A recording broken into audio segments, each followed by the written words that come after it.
Hello all you lovely lads, lassies, and those of unspecified gender. It's the Irishman here, and today we're going to be talking about what would have happened if Goku married Android 21. This is the 5th part to this series, and if you haven't seen the other 4, I would greatly recommend you go check those videos out before coming back to this one if you enjoyed. There's a playlist linked down in the description below for your viewing ease, and now with all that out of the way, let's get into the story of this What If.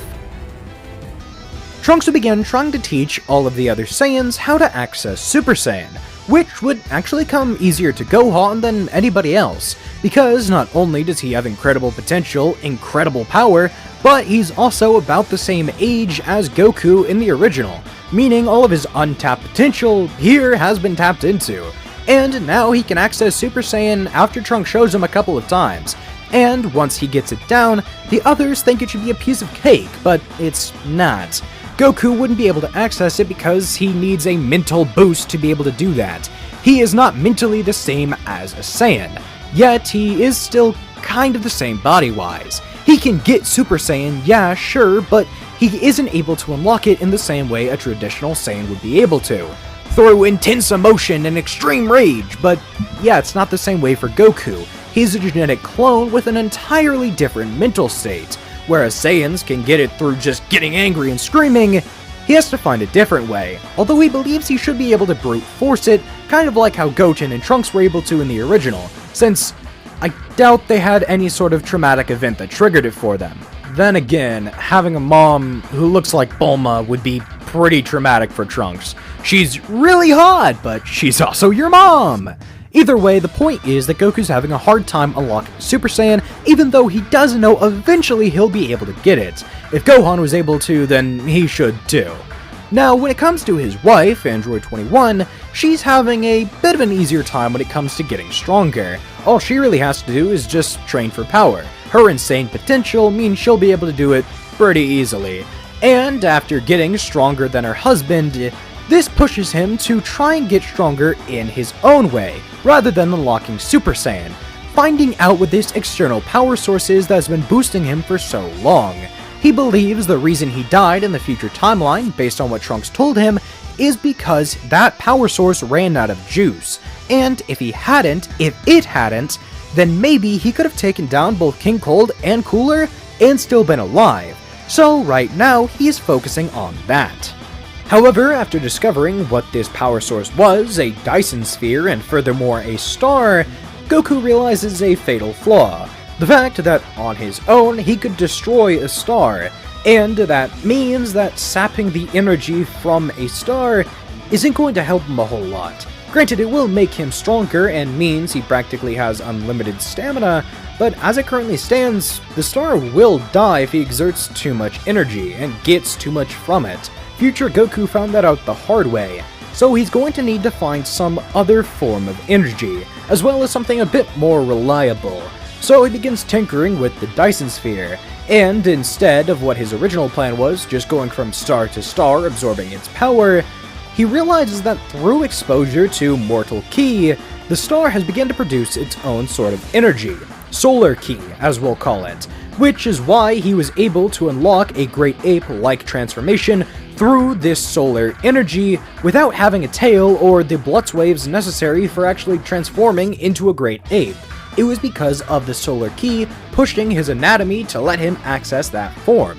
And alongside solar ki amping him is probably what happened in the future timeline with Super Saiyan, and might have actually been why future Goku is able to access Super Saiyan. Now you might think, shouldn't Goku have a surplus of solar ki because his star power is coming in contact with his normal ki? Well, no, because normal ki can't create new matter, new energy. However, stars definitely can. They're capable of not only creating new elements once they explode out, but through nuclear fusion they're also able to create entirely new energy. Meaning that this isn't actually too far out of reason to assume that after coming in contact with ki, stars will create their own new variant of this energy, and Goku would get a pretty hefty power-up from it if he was able to actually control that. However, he just can't. So instead he tries to modify the Dyson sphere to be able to take in ki, as it has solar panels, which wouldn't exactly be able to take in ki. This means that now Goku, after modifying it, should be able to get all of the ki emanating off of the star. But then he thinks about it more. If he had the entirety of the star's energy inside of him, he could just create this reaction on his own. So he begins to upgrade the Dyson Sphere, not only to take in ki, but also to now be able to take in the entire star's power in a matter of days, rather than just gradually sapping off energy.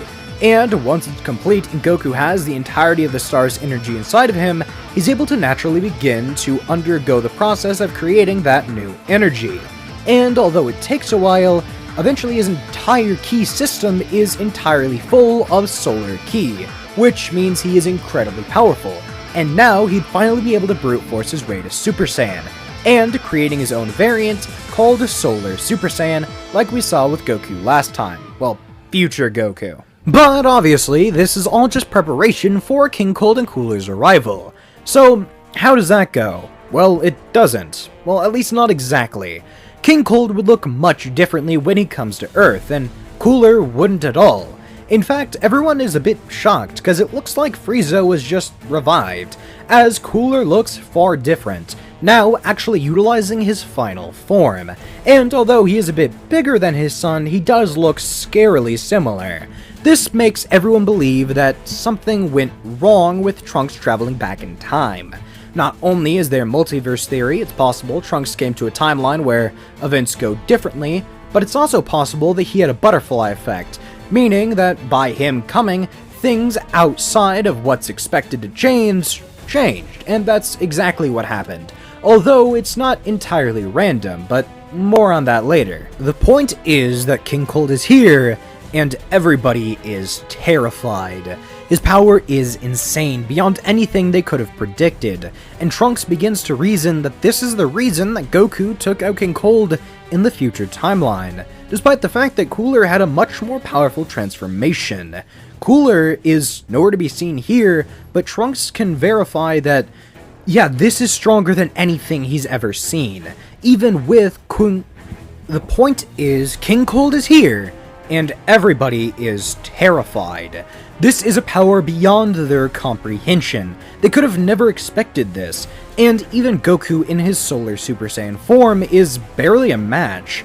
Trunks can verify that this is stronger than anything he's ever seen, and he begins to reason that this is why Goku took out King Cold in the future timeline. He could have shown this off from the start, however, he didn't. He chose to go easy, and Goku took him out, even though Cooler seemingly had a more powerful transformation hidden beneath.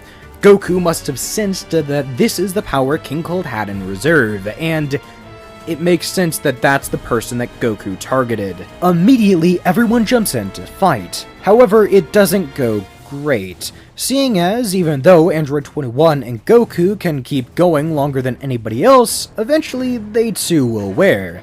Android 21 can keep fighting pretty much indefinitely, although she just isn't strong enough to go it on her own, and Goku, well, he can't keep going forever anymore, seeing as all the power he has right now is all he has. He isn't drawing from an external power source anymore, meaning he doesn't have an infinite well of stamina, and eventually will run out, which is something he's never had to deal with, but now he does. And even though he's able to adapt somewhat well in battle, not well enough to make up for the disadvantage and a lack of experience in that field, meaning eventually the two of them are nearly taken out as well, although they're saved by a surprise encounter, that being Vegeta. Now you might be wondering why Vegeta is now capable of fighting alongside the likes of Goku and Android 21, despite the fact he's just a regular Super Saiyan, and the reason for that is, I never said that King Cold would kill him.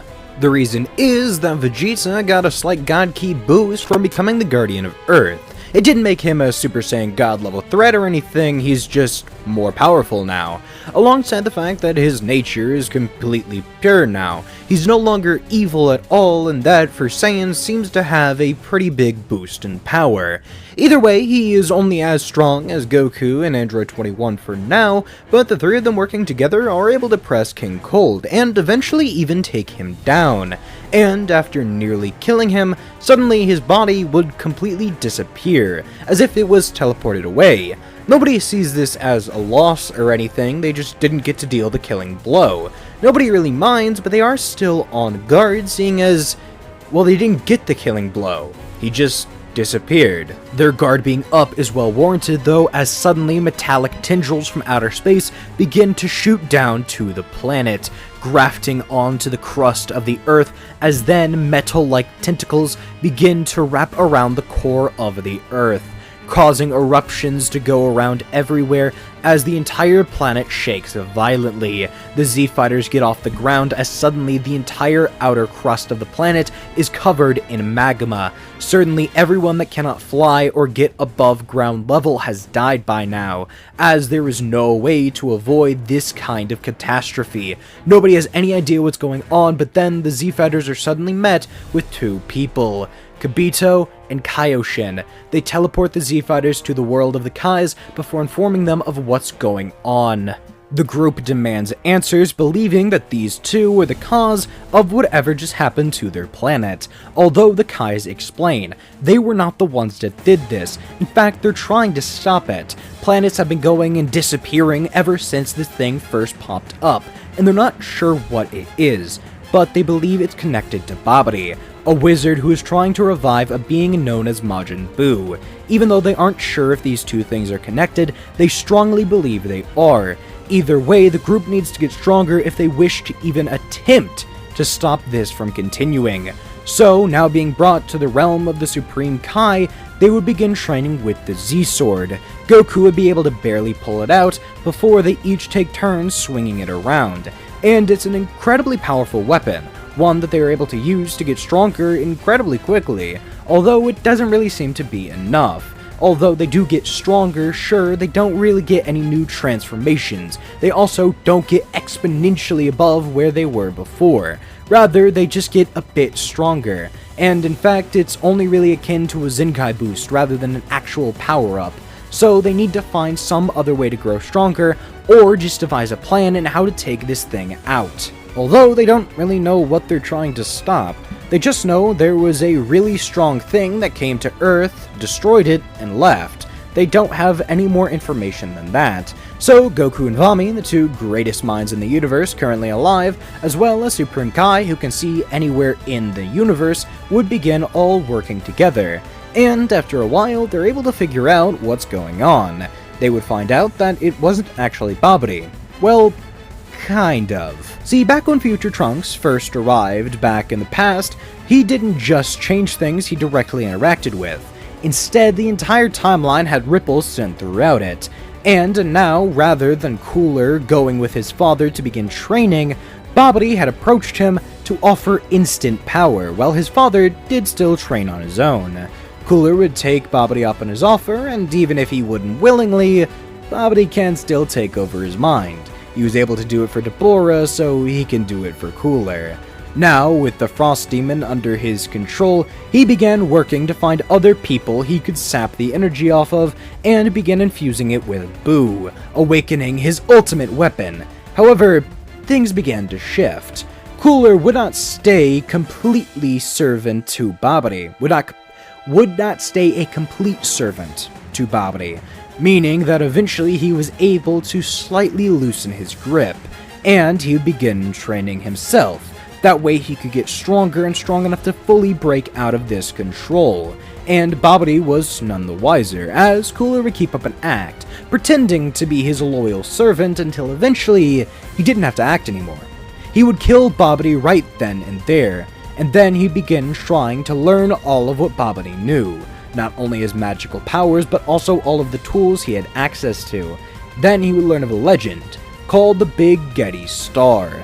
A star that was purely technological. Nobody knew where exactly it comes from, although it could have been a Tuffle invention.